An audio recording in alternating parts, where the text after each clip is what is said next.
Salut à toi, bienvenue sur cette vidéo bilan de ta life 2016. Au travers de cette vidéo exercice qui est en fait un exercice, nous allons dérouler une méthode pour pouvoir faire un bilan de ce qui s'est passé dans ton année en 2016. Avec cette vidéo, il y a un cahier d'exercice qui est à ta disposition et dont tu as le lien en fait en barre d'infos ou tu as le lien qui t'a été envoyé par email. Alors on démarre. Un bilan, pourquoi? Bah écoute, un bilan en fait c'est une photographie tout simplement. Et là je te propose de faire une photographie de ton année 2016, de ce qui s'y est déroulé, des bonnes choses, des moins bonnes choses. Alors il faut savoir aussi que le bilan c'est un processus auquel adhèrent toutes les entreprises. En général elles font un bilan de leur année pour pouvoir prévoir l'année qui arrive et pour pouvoir simplement établir ce qui s'est bien passé ou moins bien passé dans l'année qui s'est écoulée. C'est aussi un moment de kiff, le bilan. Alors il y a beaucoup de rétrospectives sportives, politiques, etc. en général pour accentuer sur les réussites. Donc le but c'est aussi que tu fasses l'autopromotion de tes réussites et que tu kiffes un petit peu. Et donc concrètement, qu'est-ce que tout ça veut dire?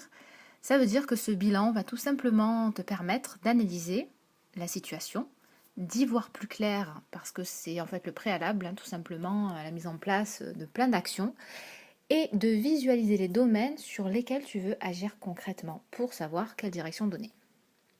So, ready to go. Donc, en fait, tout simplement, tu auras besoin pour cet exercice de suivre attentivement la vidéo, bien évidemment, puisque ce sera l'explication au fur et à mesure de cet exercice, du cahier d'exercice téléchargeable et d'un moment de calme, donc 15 à 20 minutes, voire plus. Alors, voire plus, c'est selon tes besoins, tu le verras en nota bene là sur la vidéo. N'hésite surtout pas à arrêter la vidéo pour pouvoir faire l'exercice au rythme qui te convient. Alors, je te fournis la carte repère, une espèce de sommaire. Donc, on a 4 étapes. On va aller vers 4 étapes. La première, ça va être expression écrite libre, mes 27 domaines de vie.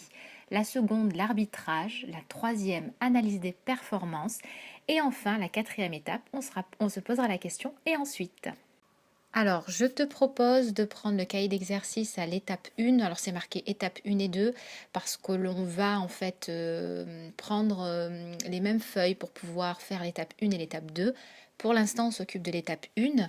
Alors, l'étape 1, si tu vois bien, l'exercice se déroule. On a 3 domaines. On a le domaine perso, le domaine pro et le domaine de la société.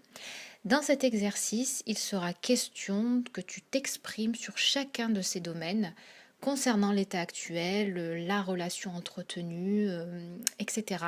Par exemple, alors pour le domaine perso, tu as le domaine du couple, le domaine du voisinage, de la famille, de l'entourage proche, etc. Et le but, c'est que tu t'exprimes de façon objective sur chacun de ces domaines. Eh bien, nous passons à l'étape 2. Alors, l'étape 2 qui va se faire sur les mêmes feuilles que pour l'étape 1, comme dit précédemment. Dans cette étape 2, devant chacun des domaines sur lesquels tu t'es exprimé, tu vas analyser en fait, tu vas exprimer si tu le considères comme étant positif ou comme étant négatif. Alors positif, tu mets un signe plus et négatif, tu mets un signe moins. Par contre, attention, il faudra que tu fasses cette analyse en fonction de ta propre échelle de jugement et non pas celle de la société ou de ton entourage. En fait, l'image que d'autres peuvent te renvoyer sur ces mêmes domaines. Donc, à toi de juger et d'analyser. L'étape d'arbitrage étant faite, on arrive au résultat de cet arbitrage. Et donc pour accéder au résultat, il faut que tu comptabilises le nombre de signes négatifs que tu as renseignés donc sur tous les domaines, donc tous confondus, perso, pro et société. Donc tu les comptabilises tous et tu te reportes aux résultats qui sont présents sur le cahier d'exercice pour voir en fait à quoi correspond un petit peu la tendance pour toi, en tout cas en cette fin d'année 2016. Et n'hésite surtout pas à prendre un moment pour analyser l'étape 1 et l'étape 2, écrire un petit peu ton sentiment, ton ressenti sur l'encart qui correspond et qui est prévu à cet effet. Et nous passons à l'étape 3, donc l'étape de l'analyse des performances. Alors là, on va analyser les performances 2016. Par performance, on entend toutes les actions, les domaines, les objectifs que tu as voulu en fait mettre en place pour 2016. Donc tu y as réfléchi fin 2015 pour 2016. Ou bien tu as voulu en cours d'année mettre en place un certain nombre d'actions. Voilà, alors ce qu'il faut faire là, c'est le listing des domaines et des objectifs, en sachant que domaine et objectif, il y a une petite différence. Un domaine, c'est très général, et un objectif, c'est très précis. Alors, donc tu les listes, et puis tu vas tout simplement renseigner s'ils sont réalisés en cours ou non réalisés à ce jour. Alors, explication, domaine généraliste, pourquoi? Parce que c'est par exemple, je veux faire plus d'exercices, mais là tu n'as rien expliqué. Par contre, je veux faire 3 heures de jogging par semaine à partir de la semaine prochaine, ça c'est un objectif. Voilà, donc c'est à toi, fais l'analyse de tes performances 2016 et on se retrouve tout de suite après. Alors, petit aparté sur le fait que tes performances et tes objectifs soient réalisés en cours ou non réalisés, qu'est-ce que ça veut dire? Alors, il peut y avoir différentes causes. Tu peux ne pas avoir réalisé certains objectifs ou domaines. On va dire que ça, c'est plus ça s'apparente à de la procrastination. C'est-à-dire que même le fait de faire le premier pas, bah, tu ne l'as pas fait. En cours, ça peut être que tu as mis un pied dans la porte en fait, mais que tu n'as pas été jusqu'au bout. Donc ça peut aussi être révélateur du fait d'avoir été arrêté en plein vol par quelque chose qui t'a bloqué, une forme d'auto-sabotage. Donc ça veut dire aussi beaucoup de choses. Alors attention, une action peut être en cours, mais elle peut être sur la bonne voie, parce que par exemple ce n'est pas la même chose de t'être dit écoute bon ben je vais carrément changer de job et je vais partir à l'autre bout de la France ou à l'étranger et avoir actuellement la tête dans les cartons, voilà, même si l'objectif n'est pas encore tout à fait réalisé, il est en cours mais il est bien avancé, et puis de t'être dit je vais ranger, je sais pas moi, ma bibliothèque, je vais enlever tous les bibelots qui s'y trouvent et je vais plutôt mettre des livres pour m'en servir de façon utile. Et puis bah, finalement, tu as commencé à enlever 2-3 bibelots et puis bah, tu as arrêté. Donc là, effectivement, il est en cours, mais on est très très loin d'une réalisation concrète. Voilà. Pour les objectifs et au domaine que tu as réalisé, bon bah, c'est très bien, mais il faudrait pouvoir se poser la question, est-ce qu'ils ont été réalisés dans le temps imparti qu'on s'était posé? Est-ce que les objectifs ont été réellement atteints et quel est le résultat et quel est le feedback en fait, le sentiment après ça, qu'est-ce qu'on en retire? Voilà pour l'analyse des performances et le petit aparté concernant les différents statuts. So, étape 4, be smart. Be smart, alors on a parlé des objectifs un peu plus tôt, de différentes manières. Objectif domaine, donc je t'avais bien expliqué qu'un objectif c'était spécifique et que c'était concret par rapport à un domaine qui était beaucoup plus généraliste.